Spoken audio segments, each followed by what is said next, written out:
जगन्नाथ महतो कि क्या हुआ, बुद्ध 40-42 वर्षों तक सतत बोलते रहे और सारा एशिया बुद्ध से प्रभावित हुआ, सारा एशिया आंदोलित हो उठा, सिर्फ भारत को छोड़कर। तो या तो कसूर बुद्ध का हो या कसूर भारत का हो, बुद्ध का तो कसूर हो नहीं सकता। हां, अगर कसूर इसको ही कहो तो बात और कि उन्होंने सत्य को जैसा था वैसा ही कह दिया, सीधा सीधा कह दिया, नग्न कह दिया। भारत के पांडित्य के वस्त्रों से न पहनाए, और मैं कहता हूं अच्छा किया कि न पहनाए। भारत ने माना या न माना, लेकिन बुद्ध ने अपनी ओर से चेष्टा में कोई कमी नहीं की। भारत को जगाने का जैसा अथक प्रयास बुद्ध ने किया, न उसके पहले किसी ने किया था, न उनके बाद किसी ने किया। और मैं तुमसे कहता हूं, सत्य के रास्ते पर असफल हो जाना असत्य के रास्ते पर सफल हो जाने से लाख दर्जा बेहतर। बुद्ध की असफलता में भी रामकृष्ण की सफलता से कहीं ज्यादा मूल्य। बुद्ध एक ही तो बगावती पुरुष। भारत के जीवन में अगर कहीं कोई नमक है तो वो बुद्ध के कारण, थोड़ा कुछ स्वाद है तो बुद्ध के कारण, नहीं तो भारत बिल्कुल बेस्वाद होता। क्यों बुद्ध को नहीं सुना जा सका? कई कारण हैं। पहला कारण तो भारत के पंडित हैं, पुरोहित हैं। उनका जाल पुराना है, कोई 10,000 साल पुराना है। और बुद्ध जैसा व्यक्ति जब भी कहीं पैदा होगा तो पंडित और पुरोहित उसके विपरीत खड़े हो जाएंगे, क्योंकि उसकी चोट उनके पूरे धंधे को ही तोड़ने लगती। उसकी चोट में उनकी मूर्तियां गिरने लगती, उनके मंदिर भूमिसात होने लगते, उसकी चोट में उनके शास्त्र उखड़ने लगते, उसकी चोट में लोग जागने लगते और देखने लगते कि पंडित तो केवल दुकानदार है, व्यवसायी, शोषक। उसकी मौजूदगी में साफ दिखाई पड़ने लगता है कि पंडित तो केवल बासी बातें दोहरा रहा है, तोते की तरह दोहरा रहा है। क्योंकि बुद्ध की मौजूदगी में तुलना हो सकती।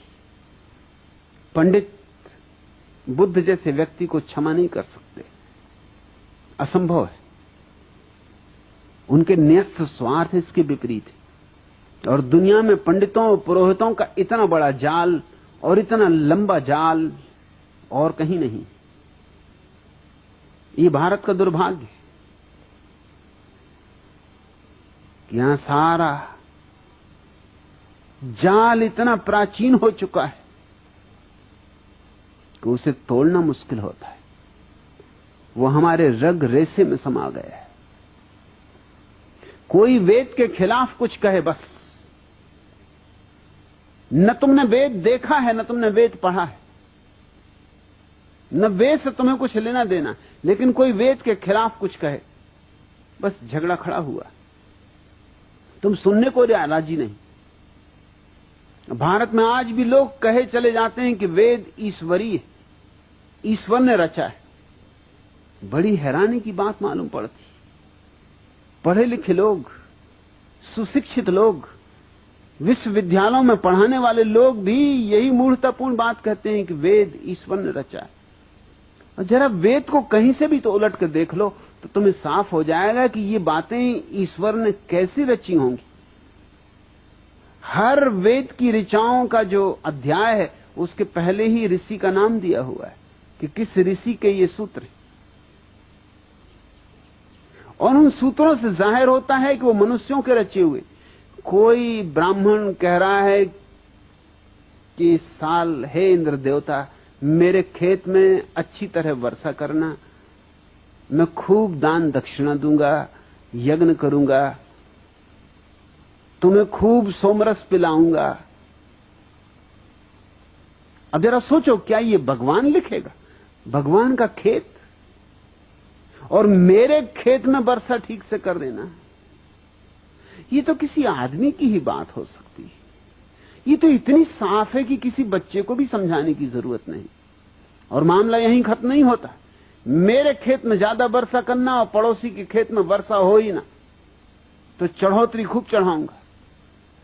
ये तो और भी बात बिगड़ गई। ये तो मानवीय भी ना रही, अमानवीय हो गई। और मेरी गऊओं के थन में दूध बढ़ जाए और पड़ोसी की गऊओं के थन का दूध बिल्कुल सूख ही जाए, ये ईश्वर कहेगा? ईश्वर का कौन पड़ोसी? सब गऊएं उसकी,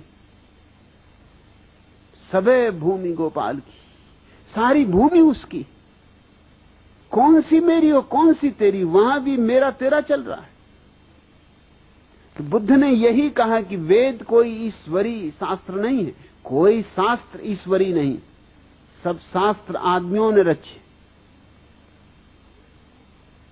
और आदमियों में कई तरह के आदमी, कुछ तो आरिफों ने रचे हैं, जिन्होंने जाना शायद वहां कुछ सत्य की दूर की ध्वनि सुनाई भी पड़ जाए, मगर ये गऊओं के थनों में दूध बढ़ जाए इसकी प्रार्थना करने वाले लोग आरिफ नहीं हो सकते। ये मेरे खेत में ज्यादा वर्षा हो जाए और पड़ोसी के खेत में ज्यादा वर्षा ना हो, ये आरिफ नहीं हो सकते। बुल्ले शाह ऐसी प्रार्थना नहीं कर सकता, कबीर ऐसी प्रार्थना नहीं कर सकते, बुद्ध ऐसी प्रार्थना नहीं कर सकते।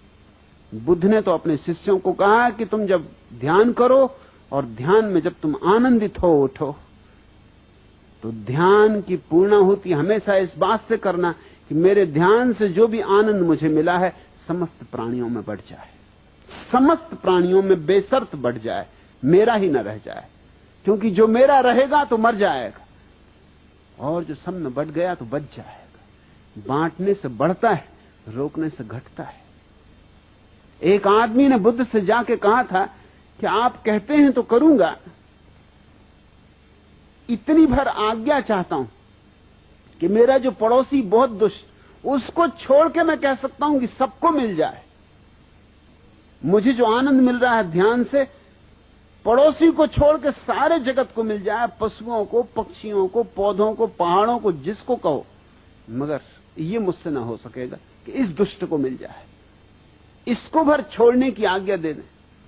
बुद्ध ने कहा उसके छोड़ने में ही सब गड़बड़ हो जाएगी, क्योंकि मैं वही मन तो बदलना चाहता हूं जो दोस्ती और दुश्मनी की भाषा में सोचता है, जो अपने और पराये की भाषा में सोचता है, जो मैं और तू के भेद में सोचता है। उस पड़ोसी को तो पहले मिले फिर और सबको मिले, ऐसा तू ध्यान करना। ध्यान जब आए और आनंद जगे तो कहना पहले मेरे पड़ोसी को मिल जाए और फिर सबको। पड़ोसी को पहले मिलनी चाहिए, पड़ोसी है, तेरे से आनंद की धारा बहेगी तो पहले तो उसी को छुएगी, फिर औरों को छुएगी, फिर दूर चांद तारों को छुएगी। और तू कहता पड़ोसी को ही ना मिले, तो फिर धारा बहेगी ही कैसे? यहीं अड़चन आ जाएगी, यहीं पत्थर पड़ जाएगा। वेद ने जो कुछ कहा है वो आदमी की कामनाएं हैं, आदमी की वासनाएं हैं। बुद्ध ने कहा कि वेद मनुष्यकृत है और वो भी बहुत साधारण मनुष्यों द्वारा निर्मित है, जिनकी कोई महत्वपूर्ण बातें भी नहीं। कहीं कभार भूल चूक से कोई वेद में सूत्र मिल जाता है जो प्रशंसा के योग्य है, 1%, इससे ज्यादा नहीं। 99% तो कूड़ा कचरा है।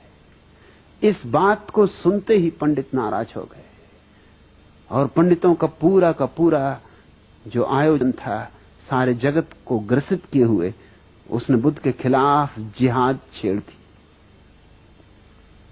इसलिए बुद्ध को सुना नहीं जा सका, शायद मुझे भी नहीं सुना जा सकेगा। कोशिश करूंगा, कोशिश कर रहा हूं,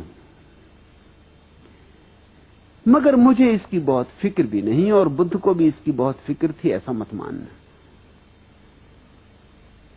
जो सुन सकते हैं वो सुन लेंगे, जिनके काम का है उन्हें मिल जाएगा, जिनके पास थोड़ी बुद्धिमत्ता है वे पी लेंगे। और बुद्धुओं के लिए क्या किया जा सकता है? फिर वो भारतीय हो या गैर भारतीय हो, बुद्धू तो बुद्धू। और इस देश में बुद्धुओं की लंबी परंपरा है, लंबी श्रृंखला है। भारत जैसे मरना ही भूल गया है, और चूंकि मरना भूल गया इसलिए लाशें रह गई। मरना भूल गया इसलिए पुनरुज्जीवित होना भी भूल गया। बूढ़ों को मरना चाहिए ताकि बच्चे जी सकें। इस देश में बूढ़े जिंदा हैं, इसलिए बच्चे तो पैदा ही नहीं हो पाते, या होते हैं तो बूढ़े ही पैदा होते। फिर भारत कहने को आस्तिक है, लेकिन वस्तुतः आस्तिक नहीं, नास्तिक है। क्योंकि तुम्हारा सारा धर्म नकार पर खड़ा है। यह छोड़ो, यह छोड़ो, यह छोड़ो, यह नकार है। संसार असत्य है, माया है, छोड़ो। घर गृहस्थी माया है, छोड़ो, भागो। ये जो भगोड़ापन है ये नकार है, और जहां नकार है वहां नास्तिकता है। तो हमारी आस्तिकता ऊपर से ओढ़ी हुई राम नाम चदरिया है, भीतर कुछ और चल रहा है, बाहर हम कुछ और ओढ़े बैठे हुए। बुद्ध ने हमारी चदरिया छीन ली और कहा कि पहले अपनी असलियत देखो, क्योंकि असलियत में ही क्रांति हो सकती है। पहले अपने जीवन का सत्य समझो, तो ही तुम्हारे जीवन में क्रांति हो सकती है। और अगर उस सत्य को नहीं देखा तो तुम थोथे आस्तिक बने रहोगे, मगर गहरे में तो तुम नास्तिक ही रहोगे। असली आस्तिक होने के पहले व्यक्ति को नास्तिकता की अग्नि से गुजरना पड़ता है। जिसने नहीं कहना ही नहीं सीखा, वो हां क्या खाक कहेगा। उसकी हां में बल नहीं होगा, उसकी हां नपुंसक होगी। बुद्ध ने नास्तिकता से गुजरने का पाठ दिया, बजाय इसके कि भारत उनके पाठ को सीखता, भारत ने उन्हीं को नास्तिक करार दे दिया। मैं भी तुमसे यही कहता हूं कि पहले नास्तिकता की तलवार से काट डालो सारे अंधविश्वास, सब पाखंड, गिरा दो सब जंजीरें, तोड़ दो सब अंधकार। और जब नास्तिकता से तुम सब सफाई कर चुको तो फिर तुम बीज बो देना फूलों के। उनसे जो फूल खिलेंगे वे आस्तिकता के होंगे। जैसे कोई बगीचा बनाता है तो पहले पत्थर साफ करता है, जमीन गोड़ता है, जड़ें निकालता है, घास पात उखाड़ता है, ये नास्तिकता का काम है। और फिर बीज बोता है, फिर फूल आते हैं, वसंत आता है।